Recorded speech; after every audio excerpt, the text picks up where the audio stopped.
Here are 4 multi-billion-dollar industries. All right, you've got the internet, you've got the graphic user interface that turned into the operating systems, the mouse, and the personal computer. Does anybody here, I'm sure somebody knows this question, not the 300, but at least knows the answer to this question. Who created these in the 1970s? Yep, we got a hand here. Oh, of course you know, you worked there. Dave worked there. Xerox PARC, the Palo Alto Research Center, okay? They actually created all these ideas back in the 70s. But here's the catch.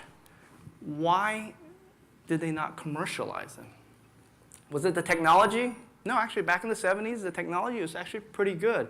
I mean, when you went from having to use a cursor to going into a mouse, trust me, the testing off that was off the charts. No, it wasn't the technology. And the concepts, like I said, when they tested it with consumers, all these ideas had a lot of promise, and yet they weren't commercialized. Was it money? No. I mean, Xerox had tons of money. And in fact, the PARC was probably one of the most well-funded research labs there was, maybe outside of AT&T.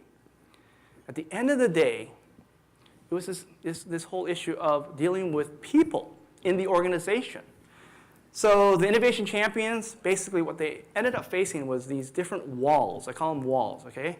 So the first wall is they presented some of these ideas, and some of the business leaders that they presented it to basically said, this could eat into my existing business. How am I going to replace my existing business? This seems really groundbreaking, and it could be fundamentally damaging to my business model.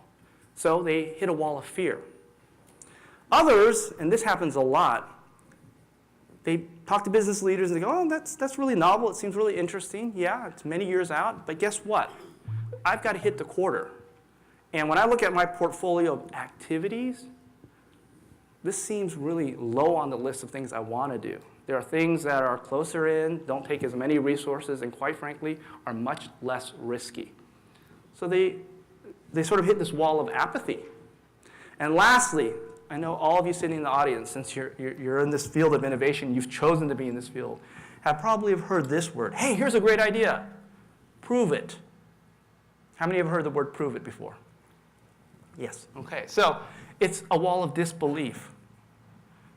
So these are the 3 walls that a lot of innovators face when they are trying to champion great ideas.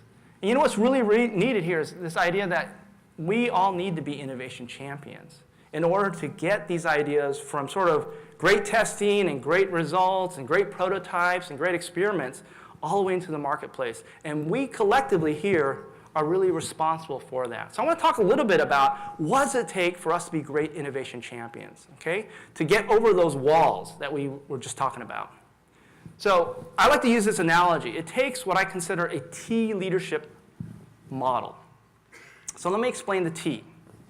On the vertical, that's the subject matter expertise of being a great innovator. The integrative thinking, the creativity, the ability to integrate technology and consumer insights and design, all that is what I call being a great innovator. Coming up with that idea and giving people a sense that, what is it and what could it do, the benefits. The horizontal is also critically important. And this is about the ability to get other people who may not be so bought into the idea or not that close to the idea on board and aligned to the vision of what you want to do to improve consumers' lives and improve your company, okay? It's the influencing skills that are critical to both influence up and, just as important, to influence across to other functions. Because at the end of the day, not only, if you think about it, the innovators here, we're usually at the very forefront of presenting an idea. And if we can do the influencing both at the beginning and throughout well, then that idea has the greatest chance of getting into the marketplace. So we have a lot of responsibility when it comes to this horizontal.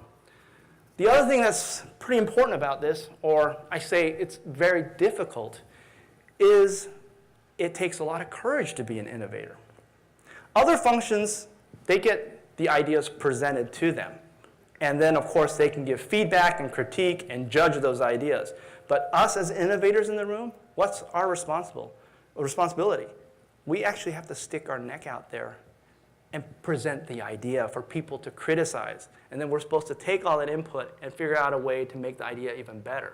That takes a lot of courage to say, raise my hand, here's my idea, critique it, judge it, and I'm going to be okay with that. And I'm going to continue and push forward even through all that. All right. So let's talk about some of the skills required to be really good influencers as innovation champions.